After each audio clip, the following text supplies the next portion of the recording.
사도신경으로 신앙 고백 드리겠습니다. 나는 전능하신 아버지 하나님 천지의 창조주를 믿습니다. 나는 그의 유일하신 아들 우리 주 예수 그리스도를 믿습니다. 그는 성령으로 잉태되어 동정녀 마리아에게서 나시고 본디오 빌라도에게 고난을 받아 십자가에 못 박혀 죽으시고 장사된 지 사흘 만에 죽은 자 가운데서 다시 살아나셨으며 하늘에 오르시어 전능하신 아버지 하나님 우편에 앉아 계시다가 거기로부터 살아있는 자와 죽은 자를 심판하러 오십니다. 나는 성령을 믿으며 거룩한 공교회와 성도의 교제와 죄를 용서받는 것과 몸의 부활과 영생을 믿습니다. 아멘. 찬송가 539장 찬송 드리겠습니다.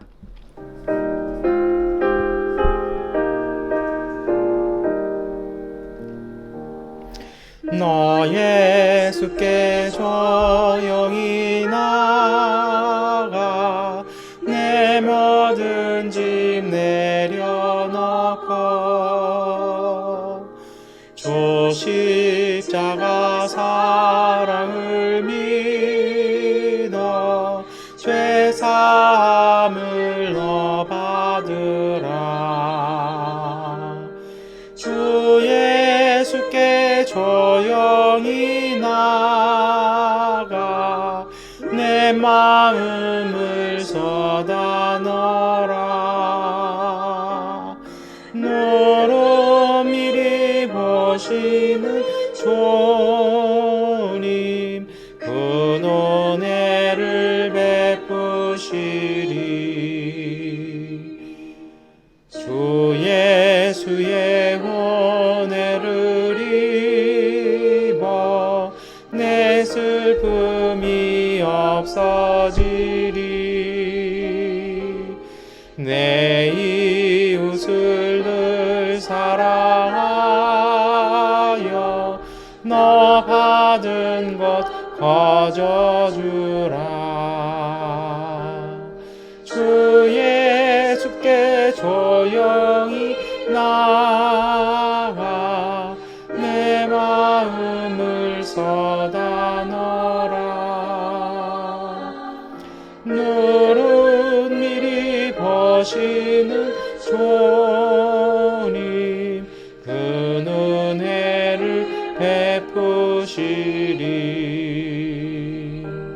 주 예수를 친구로 삼아 늘 내 옆에 모시어라. 그 영원한 생명샘물에 내 마른 목 죽이어라. 주 예수께 조용히 나가 내 마음을 쏟아 넣어라. 늘은 미리 보시는 주님 그 은혜를 베푸시리. 너 주님과 살이여 살면 새 생명이 넘치리라. 주 예수를 찾느니 앞에 참 밝은 빛 비추어라. 주 예수께 조용히 나와 내 마른 쏟아 넣어라.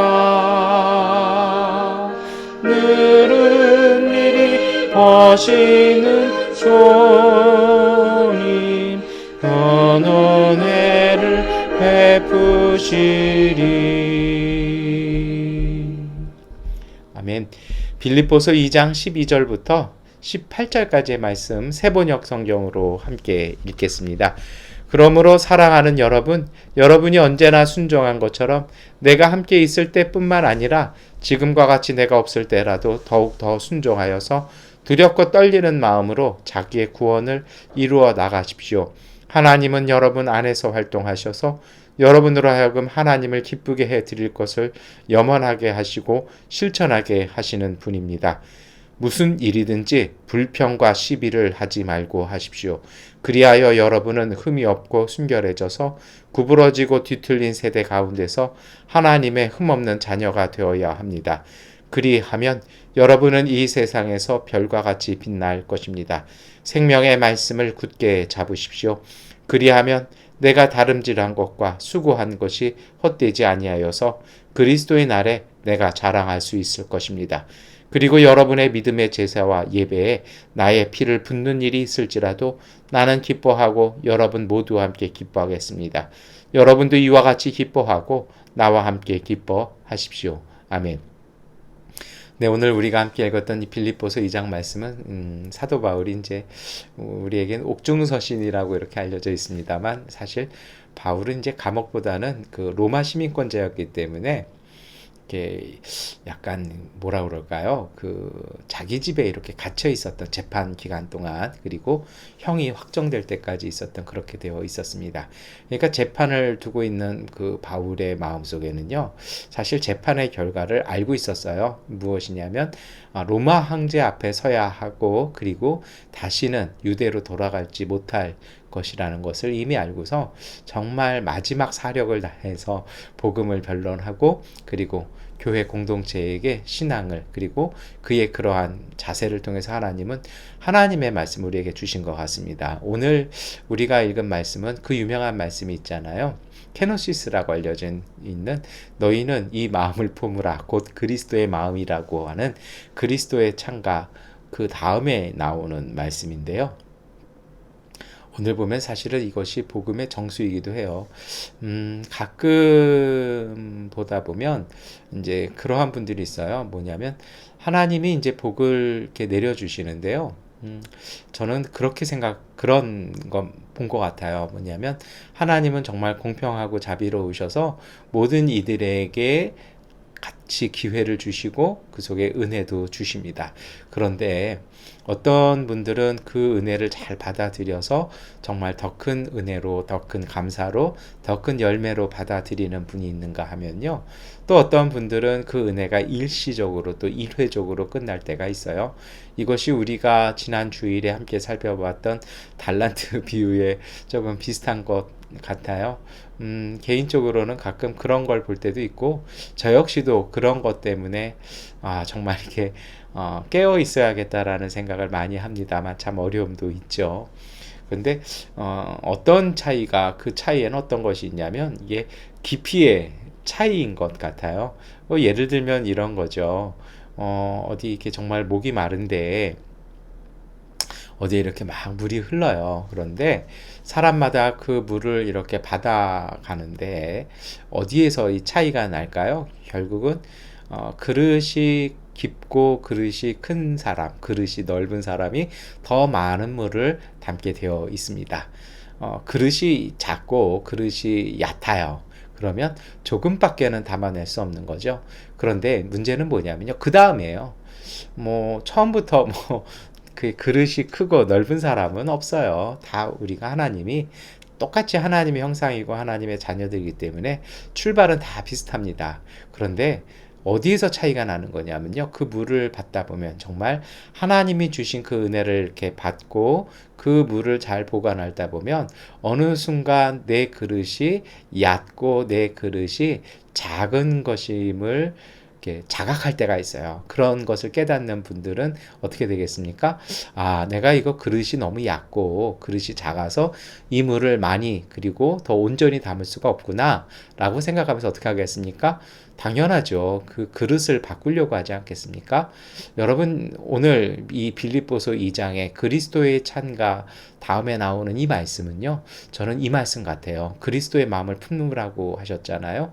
그런데 그 그리스도의 마음을 품는데 사실은 이것이 중요한 것 같아요.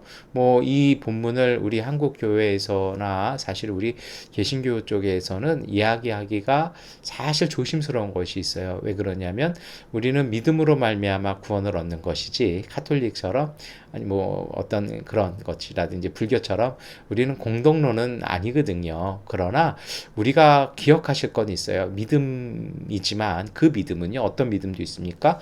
순종하고 사모하는 믿음이 이렇게 있는 거예요. 예, 무슨 얘기냐면요, 우리가 정말 하나님을 더 온전히 사랑하고 온전히 더 사모하기 위해서는 어떻게 해야 되겠습니까? 그 더 사랑하려면 자기 자신을 더 이렇게 바꾸고 온전하고 더 하는 거잖아요. 사실 영성 생활이라는 것이 다름이 아니라 하나님을 점점 닮아가는 생활이거든요. 그러니까 그 목마름, 그 약간의 한계를 느낄 때마다 어떻게 하겠습니까? 주님 안에서 그 믿음의 그릇을 이렇게 자꾸 이제 견고하게도 하고 깊게도 하고 넓게도 스스로를 바꿔내는 것이죠.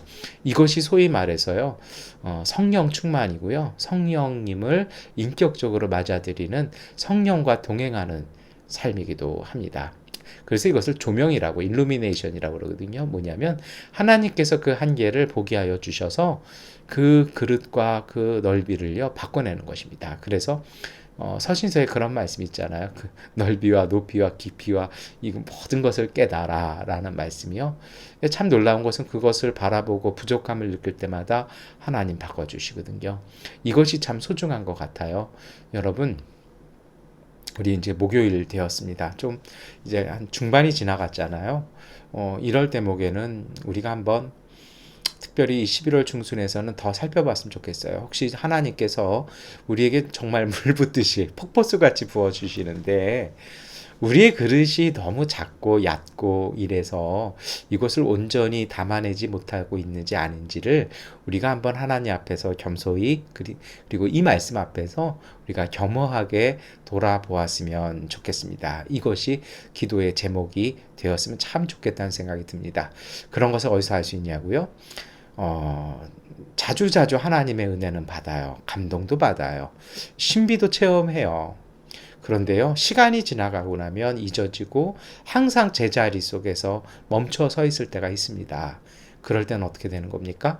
우리의 그릇이 이제는 좁아진 거예요. 이제는 작아진 거예요. 이제는 바꿀 때가 됐고, 이제는 더 깊게 만들 때가 됐고요. 이제는 더 넓힐 때가 되었다라는 것입니다. 예레미야 33장에 그런 말씀이 있잖아요. 내 입을 넓게 벌려라. 그리하면 내가 채우겠다라는 말씀이 있잖아요. 여러분, 그 말씀이 사실 오늘 우리에게 필요한 말씀 같습니다. 항상 오늘에 만족하고 항상 어제에 만족해서 산다라면 여러분, 우리의 그릇이 작아지면 우리의 삶은 점점 커지는데요. 우리의 삶이 커지지 아니하면 그것과 비례해서 우리의 믿음 또한, 우리의 영성의 그릇 또한 함께 커지지 아니하면 아예 안 되는 거죠. 제가 요새 이렇게 보면 그런 것 같아요. 점점 저도 이제 50이 넘어가고 있습니다만 자꾸 표정이 굳고, 주변에서 이제 친한 분들이 좀 영상 새벽 예배나 주일 예배 녹화할 때 얼굴에 웃음 좀 가지세요 그러는데 자꾸 얼굴이 이렇게 경직이 돼요. 그리고 이렇게 보면 점점 나이가 들수록 이렇게 남자분들은 표정이 점점 화가 난 표정이 되어가고, 우리 또 여성분들은 점점 더 이렇게 의심하고 뭔가 이렇게 더 따지려는 것들이 있죠. 왜 그럴까요? 여유가 없어지는 거거든요. 근데 사실 반대돼야 되는 거죠. 나이가 들어갈수록 뭐 공자가 그런 얘기 하잖아요. 이게 귀가 이렇게 부드러워져서 들리는 모든 얘기를 부드럽게 듣고, 이순이라고 그러죠. 그리고 뭐라 얘기합니까? 정말 이 50이면 지천명이죠. 하늘의 뜻을 알고, 육순이면 귀가 부드러워져서 모든 듣는 얘기를 잘 소화해서 듣고, 70이 되면요, 정말 지극한 기쁨으로 넉넉한 사람 되는 고희. 옛날부터 사실은 드물다해서 고희라고 하는데 그 고희에는요 또 그런 뜻도 있거든요. 그러니까 여러분, 뭐 그 공자가 한 이야기입니다만 비슷한 것 같아요. 그래서 우리가 조금 더 넓은 그릇, 넓은 은혜를 좀 받아야 될 것 같습니다. 그러면 우리가 어떻게 해야 할까요? 저는 이렇게 하는 것이 이 말씀 실천하는 것이라고 생각합니다. 첫 번째로는요, 관심사를 상황이나 일에 너무 많이 두지 마십시오. 여러분, 하나님과 동행하고 성령의 능력과 성령의 인도하심 속에서 하나님에 대한 믿음으로 일한다라는 것은요, 자주 말씀드립니다만, 하나님께서 일하시도록 우리 자신을 이렇게 하나님 앞에서 온전하게 만들어가는 것입니다. 그래서 우리가 노력도 하고 힘도 씁니다만 가장 중요한 것은 우리 안에서 역사하시는 하나님의 임재와 역사하심을요, 그것을 온전하게 만드는 것에 초점을 맞추어야 합니다. 그래서 오늘 사도 바울도 뭐라고 얘기합니까?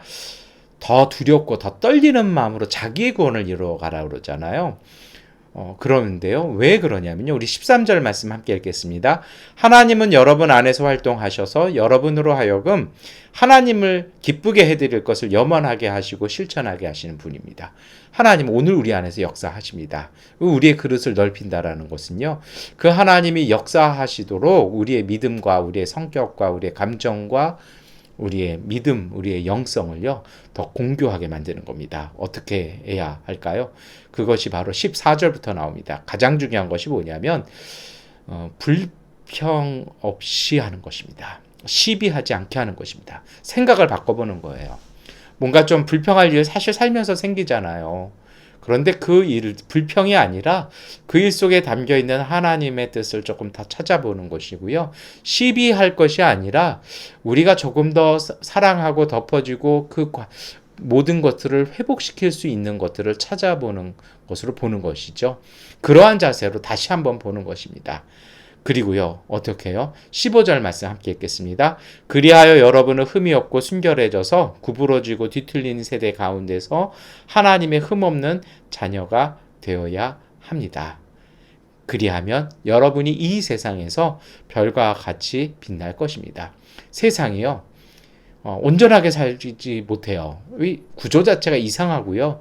이렇게 막 사람들도 다 너무 힘들어가지고 막 화가 나 있고 그러잖아요. 이 좀 안 됐어요. 그런데 거기에 물들어가는 것이 아니라 우리가 하나님의 일하심을 믿고 세워질 때 하나님이 우리 안에서 역사하심이 우리 안에서 별처럼 빛나는 그러한 은총이 우리를 통해서 일어날 수 있도록 우리가 하나님 앞에 집중하는 것입니다. 그래서 어떻게 해요? 16절 말씀 함께 읽겠습니다. 생명의 말씀을 굳게 잡으십시오. 그리하면 내가 다름질한 것과 수고한 것이 헛되지 아니하여서 그리스도의 날에 내가 자랑할 수 있을 것입니다. 어떻게 해요? 주님의 말씀, 그 생명에 주시는 말씀이요. 물질과 내 음식과 내 지위와 내가 소유가 내게 양식이 아니라 하나님의 말씀이 내게 힘이 되고 내게 양식이 되고 능력이 될 수 있도록 여러분 주님의 말씀을 지켜 행하는 것입니다. 이것은 어떤 거냐면요. 유불리나 그 상황을 따지고 그 속에서의 우리의 피로도를 따지는 것이 아니라 모든 상황 속에 담겨있는 하나님의 뜻을 읽어나가는 것입니다. 주님의 말씀을 읽고 기도하는 것을 통해서 하나님의 뜻을 찾고요. 그 속에 가장 우리가 온전히 다 때로는 알 수 없잖아요. 그러나 우리가 기도하고 말씀을 읽고 찬양하면서 깨달아지는 가장 옳고 하나님의 생명에 합당한 삶의 걸음들을요, 믿음으로 굳건히 지켜나갈 때 오늘 우리의 그릇은 거기에서 바로 커지는 것입니다. 그러한 믿음이 그릇이 되어질 때 그 믿음의 그릇 안에 풍성이 담겨있는 주님의 은총과 하나님의 은혜들이 우리 안에서 하나님께서 놀라운 일들을 이루어 주셔서 오늘 말씀처럼 수고하는 것이 헛되지 아니하도록 하나님께서 이루어 가실 것입니다. 여러분, 그래서요, 모든 믿음의 선진들이 한 이야기가 있습니다. 인간의 수고와 힘이 아니라 하나님의 은총이 오늘 우리를 통해서 역사하도록요. 그래서 사도 바울은 우리가 읽지 아니하였던 그리스도의 찬민가를 통해서 너희는 이 마음을 품으라, 곧 그리스도의 예수의 마음을 품으라고 말씀하고요. 오늘 우리가 읽었던 말씀을 통해서 어떻게 하도록요? 하나님이 우리 안에서 활동하시고 역사하시는 것이 오늘 우리 안에 일어날 수 있도록 우리가 우리의 믿음의 그릇, 우리의 삶의 그릇, 우리의 인격의 그릇들을 더 두껍고 더 넓도록 여러분 하나님의 은총들을 더 많이 담는 하나님의 형상이 될 수 있도록 우리를 다듬어 나가고 만들어가는 것입니다. 이를 만들고 다듬는 것이 먼저가 아니라 하나님 안에서 그리고 세상 앞에서 우리의 그릇과 우리의 깊이를 더할 때 하나님께서 채워주시는 하나님의 은혜가 오늘 우리 안에서 온전한 주님의 역사를 이루실 것입니다. 이 순서가 뒤바뀌지 아니하도록, 그리고 바른 순서를 통해서 여러분 믿음의 반석 위에 우리의 삶들을 온전히 만들어갈 수 있도록 주님 안에서 승리하는, 그리고 세상 앞에서 승리하는, 그리고 오늘 우리 자신을 향해서 우리의 구원을 이루어가는 복된 하루 되시기를 축원합니다. 기도하겠습니다. 전능하신 아버지 하나님, 오늘 우리 안에 주신 주님의 은총을 감사합니다. 하나님의 은혜 안에서 살게 하여 주옵소서. 세상에 벽이 두껍고 바람 많이 불어와도 그것에 흔들리지 아니하게 하시고, 주님, 우리의 믿음의 돛과 우리의 믿음의 노와 우리의 배가 더욱 견고하여져서 하나님이 주신 은혜를 풍성히 담게 하여 주심을 통해 그 은총과 그 은혜로 이 세상 가운데서 당당히 믿음의 항해를 이어갈 수 있는 주님의 가족들, 주님의 일터들 되게 하여 주시옵소서. 예수 그리스도의 이름으로 기도드립니다. 아멘. 하나님께 기도하는 시간 갖도록 하겠습니다.